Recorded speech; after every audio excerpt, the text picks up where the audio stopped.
Hello students, good morning to all of you. जो आपका चौथा चैप्टर द्विघात समीकरण चल रहा था उसमें हमने 4.2 प्रश्नावली में 2 सवाल डिस्कस कर लिए थे। हमने 2 तरीके सीखे थे इसमें, एक तो पूर्ण वर्ग विधि से द्विघात समीकरणों को हल करना और दूसरा द्विघाती सूत्र से समीकरणों को हल करना। अब जो नीचे इसमें 4.3 में आगे सवाल दिए गए हैं उनमें आप कोई सी भी विधि लगा सकते हैं जो आपको आसान लगती है। इससे पूर्व में हमने गुणनखंड विधि भी सीख ली थी, यानी अब तक 3 विधियां हम सीख चुके हैं। द्विघात समीकरणों को हल करने की हमने 3 विधियां सीख ली हैं। पहला गुणनखंड विधि, दूसरा पूर्ण वर्ग विधि, तीसरा द्विघाती सूत्र। ठीक है। अब जो तीसरा सवाल है उसमें लिखा है निम्न समीकरणों के मूल ज्ञात कीजिए। तो इसमें किसी स्पेशल विधि का नाम नहीं दिया हुआ है, आप किसी भी विधि को काम में ले सकते हैं और इसको हल कर सकते हैं। ठीक है। पहले सवाल को देखते हैं।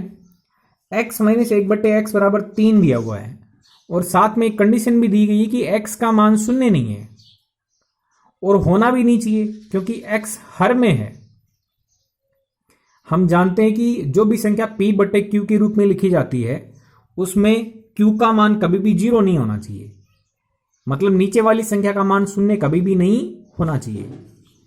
तो यहां x नीचे लिखा हुआ है, इसका मतलब x का मान 0 नहीं होना चाहिए क्योंकि हर 0 हो जाएगा। तो ये तो थी सवाल की बात।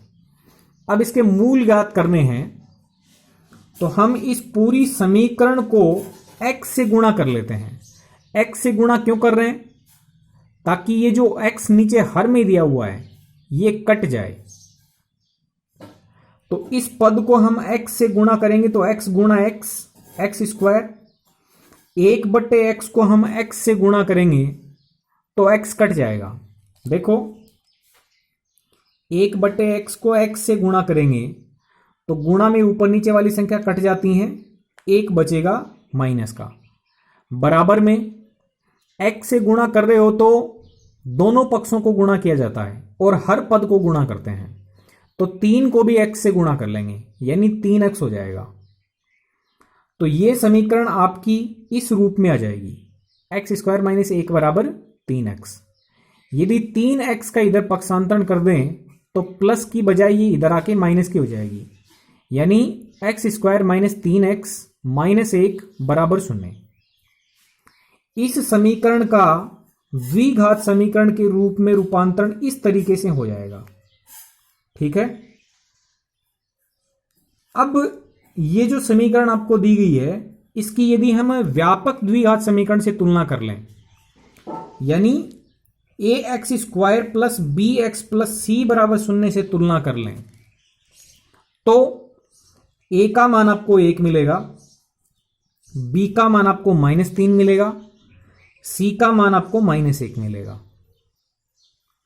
ax² + bx + c बराबर 0 से इसकी तुलना करेंगे तो a b c के मान ये प्राप्त होंगे। ठीक है। अब आप d का मान पहले ही निकाल लें क्योंकि ये सूत्र में उपयोग होता है। तो हम d का मान निकालते हैं। d का मान निकालेंगे, सूत्र होता है b² - 4ac। b का वर्ग करना है यानी -3 का वर्ग करना है, माइनस का निशान, 4 गुणा a का मान 1, c का मान -1, -3 का वर्ग करने से 9 प्राप्त होगा। ये 3 संख्याएं हैं, 4 एकम 4 फिर -1। तो यदि हम इन तीनों संख्याओं को गुणा करेंगे तो -4 बनेगा, लेकिन -4 बाहर वाले माइनस की वजह से +4 हो जाएगा। तो d का मान निकलेगा 9 + 4 यानी 13। और ये जो d का मान निकला है वो 0 से बड़ा है, इसका मतलब मूलों का अस्तित्व है। जब भी d का मान 0 होता है तो भी मूलों का अस्तित्व होता है और d का मान यदि 0 से बड़ा होता है तो भी मूलों का अस्तित्व होता है। d का मान 0 से कम होता है तो मूलों का अस्तित्व नहीं होता है। ठीक है। अब आगे बढ़ते हैं। मूलों का अस्तित्व है यानी x का मान वास्तविक संख्या आएगा। अब द्विघाती सूत्र से x का मान निकालने के लिए ये सूत्र होता है minus B plus minus under root B square minus 4ac बट्टा में 2a। एक एक करके मान रख लेते हैं। माइनस यहां आ गया, b का मान खुद -3 है इसलिए ब्रैकेट में लिखना पड़ेगा क्योंकि बाहर माइनस है, सूत्र में माइनस है। b का मान रख दिया, प्लस माइनस दोनों लगाएंगे, वर्गमूल के अंदर d का मान रखते हैं। बी स्क्वायर माइनस 4ac है, इसका मतलब ये d का मान ही तो है। d का मान कितना निकला है? 13। तो वर्गमूल के अंदर 13 बैठेगा, बट्टा में 2 गुणा a का मान 1 रख दिया। इसको सरल करना है बस, माइनस गुणा माइनस प्लस का 3 दे देगा आपको, प्लस माइनस दोनों निशान लगाने हैं, वर्गमूल 13 बट्टा में 2 एकम 2 हो जाएगा। अब देखो वर्गमूल 13 को और सरल नहीं कर सकते हैं क्योंकि 13 के और अभाज्य गुणनखंड नहीं होंगे। 13 खुद एक अभाज्य संख्या है तो इसके गुणनखंड और तो होंगे नहीं, केवल वर्गमूल 13 ही संख्या रहेगी, तो और सरल नहीं हो पाएगा आगे। तो एक बार प्लस चिन्ह ले लेंगे, एक बार माइनस चिन्ह ले लेंगे। यदि हम प्लस चिन्ह लेते हैं तो प्लस चिन्ह से x का मान आएगा 3 प्लस वर्गमूल 13 बट्टा 2, और माइनस चिन्ह लेने से x का मान आएगा 3 माइनस अंडर रूट 13 बट्टा 2। ठीक है, यानी द्विघात समीकरण के 2 मान आते हैं, 2 मूल आते हैं। ठीक है, तो हमने x के 2 मान निकाल लिए, ये इसके मूल हो गए। जो द्विघात समीकरण दी थी उसके 2 मूल आ गए। दूसरा सवाल देखिए।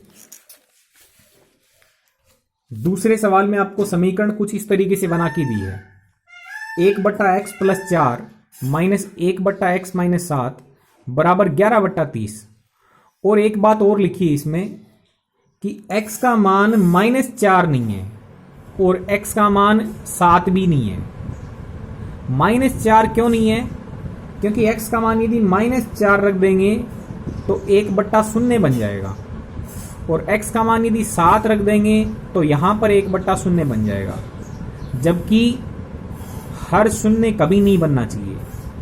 इसलिए इसने x के उन मानों की मनाही कर दी जिसके कारण से हर शून्य हो रहा है। ओके, तो ये x के मान नहीं हो सकते हैं, ये इसने बता दिया है।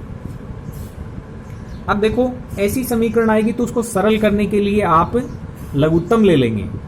ये एक भिन्न है, ये भी एक भिन्न है, भिन्न में से भिन्न माइनस करेंगे तो लघुत्तम की प्रक्रिया काम में ली जाएगी।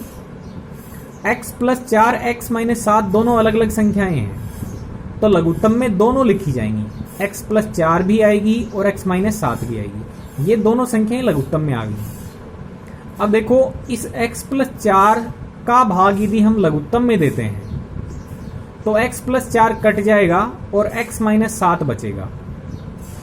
ठीक है, x माइनस 7 को हम ऊपर अंश से गुणा करेंगे तो x माइनस 7 आ जाएगा, बीच में माइनस का निशान है।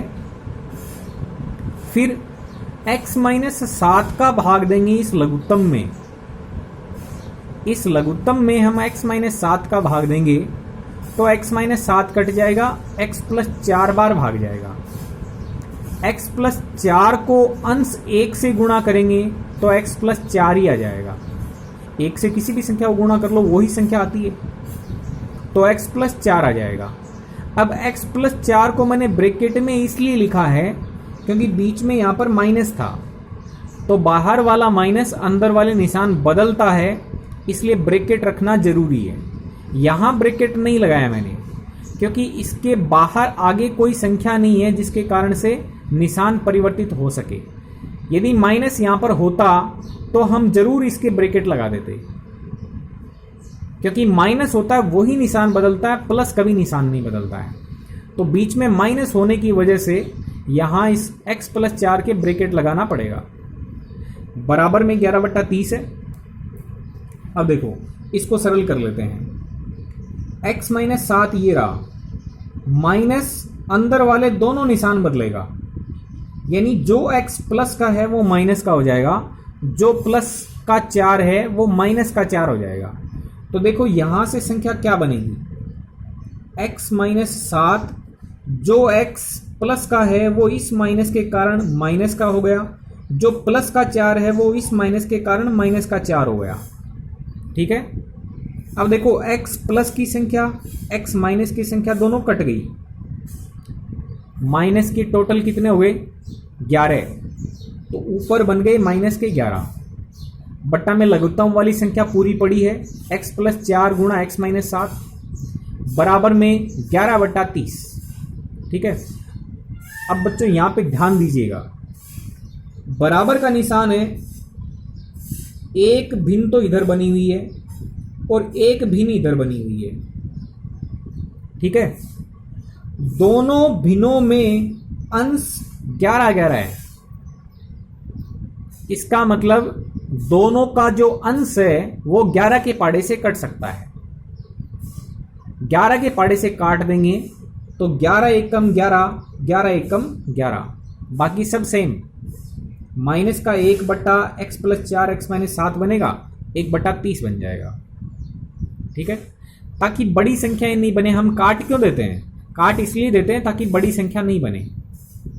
ठीक है, अब दोनों तरफ एक एक भिन्न है, बीच में बराबर का निशान है, तो वज्र गुणा कर लेते हैं, तिरछा गुणा कर लेते हैं, यानी इस तरफ का हर ऊपर जाके गुणा हो जाएगा और इस तरफ का हर इधर ऊपर आके गुणा हो जाएगा। ठीक है, तो 30 को हम -1 से गुणा कर लेंगे, माइनस का 30 हो जाएगा, बीच में बराबर है ही। ये जो x प्लस 4 गुणा x माइनस 7 है वो 1 से गुणा होगा, तो ये 1 से गुणा करने पर यही संख्या आपको वापस मिल जाएगी। 5 गुणा 1 करने से 5 मिलता है, तो इसको हम 1 से गुणा करेंगे तो यही संख्या प्राप्त हो जाएगी। ओके, अब देखो ये माइनस का 30 है, इन दोनों ब्रैकेट को गुणा करेंगे तो ये जो x है वो इन दोनों से गुणा होगा, ये जो 4 है वो भी इन दोनों से गुणा होगा। तो हम गुणा कर लेते हैं, देखो x को x से गुणा कर लेंगे तो x², प्लस के 4 को x से गुणा कर लेंगे तो प्लस का 4x, ये दोनों संख्याएं इससे गुणा कर ली। अब यही दोनों संख्याएं इस -7 से भी गुणा करेंगे, माइनस के 7 को x से गुणा कर लेंगे तो माइनस का 7x, और माइनस के 7 को 4 से गुणा कर लेंगे तो माइनस का 28। ओके स्टूडेंट्स, अब इसको सरल कर लेते हैं। यहां पर ध्यान दो, माइनस का 30 इधर है, माइनस का 28 इधर है। यदि 4x माइनस 7x की बात करें, दोनों समान सहजातीय पद हैं, लेकिन प्लस के 4x हैं, माइनस के 7x हैं, तो माइनस के 3x ज्यादा हो गए, माइनस के 3x। तो यदि हम इसको इस तरीके से देखें तो -3 बाएं पक्ष में, x² यहां, इन दोनों से -3x, यहां -28। अब -30 को यदि मैं पक्षांतरण कर दूं तो इधर बनेगा 0, ये बनेगा x² -3x -28 प्लस 30। ठीक है, इन दोनों संख्याओं को देखो, माइनस की 28 है, प्लस की 30 है, तो प्लस की ज्यादा हो गई इन दोनों से, प्लस की 2 ज्यादा। तो हम क्या लिखेंगे, देखो 0 बराबर x² -3x प्लस 2। ठीक है, अब या तो इसको गुणनखंड विधि से सरल कर लो, या पूर्ण वर्ग विधि से सरल कर लो, या तीसरा तरीका है द्विघाती सूत्र से सरल कर लो। हम ज्यादातर द्विघाती सूत्र काम में लेते हैं, तो द्विघात समीकरण से तुलना कर लेंगे इसकी। जब हम ax² plus bx plus c बराबर 0 से तुलना करेंगे तो a का मान 1 आएगा, b का मान -3 आएगा, c का मान 2 आएगा। ठीक है, फिर d का मान निकाल लेते हैं, b² -4ac, b का स्क्वायर करेंगे, -4 गुणा a का मान गुणा c का मान। देखो ये -3 का वर्ग करने से 9 बनेगा, माइनस में इन तीनों संख्याओं को गुणा करोगे तो ये 8 बन जाएगा। 9 माइनस 8 का मतलब 1 हो गया, 1 शून्य से बड़ा है, यानी d का मान 1 निकला, वो शून्य से बड़ा निकला। इसका मतलब मूलों का अस्तित्व है। मूलों का अस्तित्व है तो हम द्विघाती सूत्र से मूल ज्ञात भी कर सकते हैं। तो x के मान के लिए सूत्र लगा देंगे, minus B plus minus under root B square minus 4ac/2। अब मान रख लेते हैं, माइनस b का मान प्लस माइनस अंडर रूट के अंदर d का मान 1 बट्टा में 2 गुणा a का मान, माइनस गुणा माइनस प्लस हो जाएगा, यानी प्लस के 3 बन गए, प्लस माइनस 1 का वर्गमूल 1 होता है, 2 एकम 2। अब देखो, एक बार प्लस ले लेंगे, एक बार माइनस ले लेंगे। जब हम प्लस लेंगे तो x का मान 3 + 1/2 यानी 4/2 यानी 2, और यदि माइनस चिन्ह ले लेते हैं तो x का मान 3 - 1/2 यानी 2/2 यानी 1 हो जाएगा। ओके स्टूडेंट्स, ये था आपका सवाल 3। चौथा सवाल देखिए। चौथे सवाल में बोला है 3 वर्ष पूर्व रहमान की आयु जो वर्षों में है का व्युत्क्रम और अब से 5 वर्ष पश्चात आयु के व्युत्क्रम का योग करें तो वो 1/3 है। उसकी वर्तमान आयु याद कीजिए। देखो क्या जानकारी है और क्या पूछी है। 3 साल पहले की रहमान की आयु का व्युत्क्रम करें और अब से 5 वर्ष पश्चात की आयु का व्युत्क्रम करें और फिर उन दोनों का योग करें तो 1/3 प्राप्त होगा। ये जानकारी है। पूछा आपसे कि उसकी वर्तमान आयु क्या है, तो जो पूछा है उसको हम x मान लेते हैं। मान लेते हैं कि अभी रहमान x वर्ष का है, यानी माना रहमान की वर्तमान आयु x वर्ष है। तो 3 वर्ष पूर्व रहमान की आयु कितनी होगी? आज से 3 साल कम हो जाएगा वो। जैसे मान लो अभी 10 साल का है तो 3 साल पहले वो 7 साल का है और 5 साल बाद में वो 15 साल का है। तो 3 साल पहले की आयु याद करनी है तो 3 साल कम हो जाएगी अब से, और 5 वर्ष पश्चात की आयु निकालनी है तो अब से 5 वर्ष ज्यादा हो जाएगी। ओके, अब क्या करना है? 3 वर्ष पूर्व रहमान की आयु का व्युत्क्रम करना है। व्युत्क्रम का मतलब उल्टा, यानी 1 के बट्टा में ले लेंगे। कोई पूछे 5 का व्युत्क्रम बताओ तो 1/5 हो जाएगा। कोई बोले 50 का व्युत्क्रम बताओ, 1/50 हो जाएगा। तो 3 वर्ष पूर्व रहमान की आयु का व्युत्क्रम करेंगे तो 1/x-3, और 5 वर्ष पश्चात की रहमान की आयु का व्युत्क्रम करेंगे तो 1/x+5। अब व्युत्क्रम करने के बाद में उन दोनों का यदि हम योग करते हैं, यानी जोड़ करते हैं, व्युत्क्रम करके जोड़ करते हैं तो 1/3 मिलेगा। अब ये सवाल हमने अभी अभी किया है इसी टाइप का। पहले हम लघुत्तम ले लेंगे बाएं पक्ष में, फिर सरल कर लेंगे। सेम वही तरीका है। देखो x-3 x+5 लघुत्तम आ जाएगा। इससे भाग देंगे तो ये कट जाएगा, x+5 बार भाग जाएगा। x+5 को 1 से गुणा करेंगे तो x+5, बीच में प्लस है तो आगे ब्रैकेट लगाने की जरूरत नहीं है। x+5 से भाग देंगे तो x-3, x-3 को 1 से गुणा करेंगे तो x-3 बराबर 1/3। सहजातीय पद जुड़ जाएंगे। 1x में 1x जुड़ गया तो 2x, 5 प्लस के 3 माइनस के तो प्लस के 2 ज्यादा, लघुत्तम सेम बराबर 1/3। अब वज्र गुणा कर लेते हैं। ये जो संख्या है वो इधर जाके ऊपर गुणा हो जाएगी और ये जो संख्या है वो इधर ऊपर आके गुणा हो जाएगी। 3 से ये पूरा पद गुणा होगा और 1 से ये सारा पद गुणा होगा। 3 बाहर है, इन दोनों से गुणा कर लेंगे 6x+6। 1 से इसको गुणा करेंगे तो ये सारा आएगा। 2 ब्रैकेट कैसे गुणा करते हैं वैसे सरल कर लेंगे।